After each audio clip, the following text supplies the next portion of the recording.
Angela, Angela,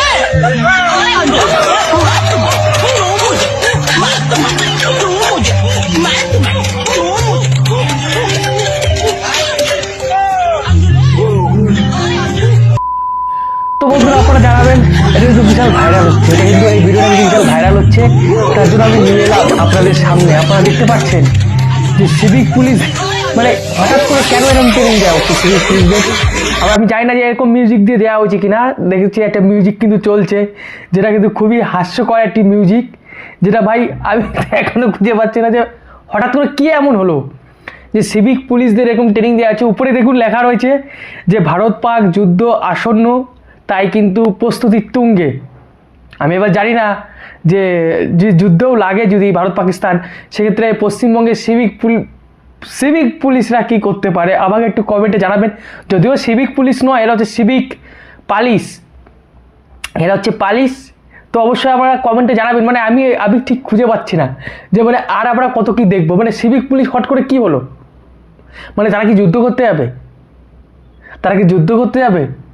মানে এরকম এরকম এরকম এরকম কেন, এরকম কেন, মানে এরকম আমাকে একটু কমেন্টে জানাবে। আমার খুব হাসি পাচ্ছে বন্ধুরা, এবং জানি না যে এরকমভাবে এডিট করে তৈরি করা হয়েছে কিনা, বা এরকমভাবে মিউজিক লাগিয়ে তারা এরকম চেষ্টা করছিল কিনা। অনেকে কিন্তু অনেক কিছু লিখেছে যে প্রথমে তো দেখে মনে হচ্ছিল যে ভুট্টা কেটে সেই শুয়োর ঢুকে গেছে, সেই শুয়োরগুলোকে তাড়ানোর একটা চেষ্টা চালানো হচ্ছে। আচ্ছা সিভিক পুলিশরা কী করতে পারে বলুন তো? মানে ঠিক সিভিক পুলিশ মানে কী করতে পারে, তাদের ক্ষমতা কতটা? দেখুন তাদের মেন যে ক্ষমতা, তাদের কোনো ক্ষমতা নেই। তারা শুধুমাত্র পুলিশকে কিন্তু সাপোর্ট করতে পারে বা পুলিশকে কিন্তু সাহায্য করতে পারে। কিন্তু ভাই এখন দেখা যায় যে সিভিক পুলিশগুলো সেই মানে দু একটা সিভিক পুলিশ আছে যারা আর কি ওই মানে পুলিশ কমিশনার, আমাদের পশ্চিমবঙ্গের পুলিশ কমিশনার হয়ে বসে আছেন দু একটা সিভিক ভলেন্টিয়ার। আমি দেখেছি একটা কথা আছে না বাংলায় যে বাসের থেকে কুঞ্চি মুটা, ঠিক সেরকম একটা ব্যাপার হয়ে গেছে। আচ্ছা সিভিক পুলিশদের কাজ কি বলুন তো?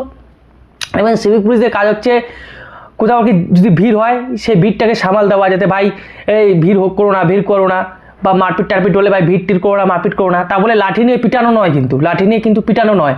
তারা যে জাস্ট এটুকু আর কি বোঝাতে পারে। তাছাড়া দেখবেন যে ওই মানে তোলাবাজি না, মানে যারা কি হেলমেট না পরে গাড়ি চালায় তাদেরকে ধরা এবং তাদের কাছে যথেষ্ট পরিমাণ টাকা নেওয়া, যেটা আর কি ধার্য, যেটা আর কি ন্যায্য সেটাই নেওয়া, তার বেশি কিন্তু নেওয়া নয়। তারপরে ধরুন কোনো কিছু হচ্ছে, কোথাও কোনো বেআইনি কাজ হচ্ছে, সেই কাজটাকে খবরটা পেলো সিভিক ভলেন্টিয়ার, সেই খবরটাকে কিন্তু পুলিশকে জানানো। কতটা জানায় কি করে আমি জানি না। তো এই হচ্ছে কাজ অ্যাকচুয়ালি পুলিশের কে সাহায্য করা, কিন্তু কখনোই নিজের হাতে আইন তুলে নিতে পারে না সিভিক ভলেন্টিয়ার। কিন্তু আমরা এখন বর্তমানে দেখতে পাচ্ছি সিভিক ভলেন্টিয়ারগুলোই হচ্ছে পুলিশ, মানে আমাদের রাজ্যটাকে হয়তো চালাচ্ছে। আবার সিভিক ভলেন্টিয়াররা এমন আছে, দেখতে পাচ্ছেন আরজি করের কাণ্ডে একজন সিভিক ভলেন্টিয়ারই আপনারা দেখতে পাচ্ছেন।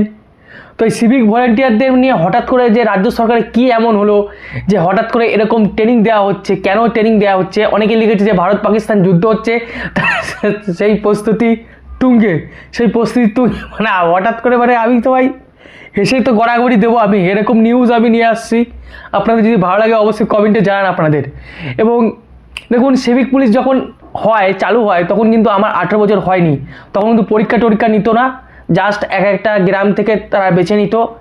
তো তখন সিভিক পুলিশের মাইনে খুবই কম ছিল, এখন জানি না কত হয়েছে, আমাকে কমেন্টে জানাতে পারেন। আর সিভিক পুলিশদের কাজই হচ্ছে পুলিশকে সাপোর্ট করা।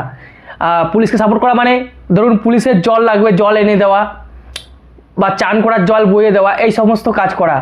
বা কোথাও যদি কোনো ঝামেলা হয় সেই ঝামেলাটাকে সামলানোর চেষ্টা করা, ল অ্যান্ড অর্ডার মেনটেন করার চেষ্টা করা। তারা যদি সফল না হয় তারপরে পুলিশকে খবর দেওয়া, এগুলো হচ্ছে কাজ। কিন্তু তারা কখনোই ওই লাঠি নিয়ে কিন্তু মারতে চলে যাওয়া, তাদের কোনো শক্তি নেই, তাদের কোনো ক্ষমতা নেই ভাই, তাদের কোনো ক্ষমতা নাই। তাদের শুধু একটাই ক্ষমতা যে তারা চেষ্টা করতে পারে। এবং ব্যাংকে প্রচুর ভিড় হয় জানেন তো আপনারা, সেই ব্যাংকে ভিড় ট্যাগেল দেওয়া, এই সমস্ত কাজে তারা কিন্তু যুক্ত হতে পারে। কি কখনোই তারা লাঠি নিয়ে কোনো পাবলিককে মারতে চলে যেতে পারে না। কিন্তু আমরা সচরাচর দেখেছি যে যখন ওই আন্দোলনকারীরা বা 26,000 চাকরিরা যখন আন্দোলন করছিল, তখন অনেক সিভিক ভলেন্টিয়ার দেখছিলাম লাঠি নিয়ে মারতে চলে যাচ্ছে, তাদেরকে ঘুরে যদি দেওয়া হয় তাহলে কি হয় জিনিসটা। আর আপনাদের সঙ্গে যদি সিভিক ভলেন্টিয়াররা কখনো খারাপ ব্যবহার করে, দেখুন আপনাদের কিচ্ছু করতে হবে না, জাস্ট ভিডিওটা করবেন, ভিডিওটা তৈরি করে সোশ্যাল মিডিয়ায় ছেড়ে দেবেন, এমনি ওর চাকরি চলে যাবে, ঠিক আছে, তো এইটুকু হচ্ছে সিভিক ভলেন্টিয়ারের ক্ষমতা। কিন্তু এখন আমরা বর্তমানে দেখতে পাচ্ছি যে আমাদের সিভিক ভলেন্টিয়ারগুলো এমন এমন হয়েছে, মনে হচ্ছে তারাই হচ্ছে পুলিশ কমিশনার, তারাই হচ্ছে একটি থানার বড়বাবু, ওসি, সমস্ত তারাই আর কি চালাচ্ছে। তো বলবেন এই হঠাৎ করে কেন এরকম তোড়জোড় সিভিক ভলেন্টিয়ারদের নিয়ে, আমি বুঝতে পারছি না। অবশ্যই আপনারা কমেন্টে জানান। এবং যে গানটা দিয়েছে সেই গানটা কিন্তু আমি লাগাইনি ভাই, কারা লাগিয়েছে আমি জানি না, এখনও বলছি কারা এই গান লাগিয়েছে, কিন্তু আমাকে আবার ধরবেন না ভাই, এই গানের মানে কি আমি নিজেও জানি না। আমার ভালো লাগছিলো তাই নাচছিলাম, হাসি লাগছিল। হঠাৎ করে সিভিক ভলেন্টিয়ারদের কি হয়ে গেল, মানে সেই মির্গি রোগের মতন হয়ে গেল হঠাৎ করে। তো বন্ধুরা আপনারাই কমেন্টে জানাবেন যে ঠিক মানে যুদ্ধ লাগলে কি তারা কি যুদ্ধে যাবে সিভিক ভলেন্টিয়াররা, তাই কি মানে তোড়জোড় তুঙ্গে, মানে আমাকে কমেন্টে জানান বন্ধুরা আপনাদের কেমন লাগছে এই ভিডিওগুলো, অবশ্যই কমেন্টে জানান। দেখুন হাসির ছলে এই ভিডিওগুলো দেখুন, আর কালকে দেখবেন যে একটু দুঃখজনক ভিডিও আমি নিয়ে আসবো। আজকে আমার কাছে টাইম নেই তাই আমি ভিডিওটা করলাম না, কালকে আমি নিয়ে আসছি। তো বন্ধুরা ভালো থাকুন, সুস্থ থাকুন, রাম রাম, ভারত মাতা কি জয়, বন্দে মাতারাম।